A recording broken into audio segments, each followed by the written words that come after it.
You ask Tiger to calculate. This deals with the order of operations. The final result is 335.352.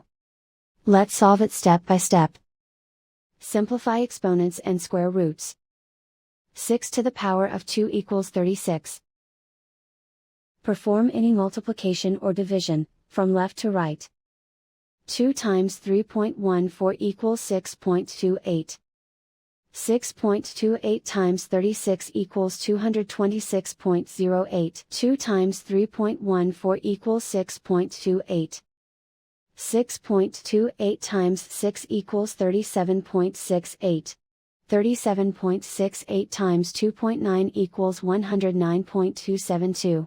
Calculate any addition or subtraction, from left to right. 226.08 plus 109.272 equals 335.352. And so the final result is 335.352.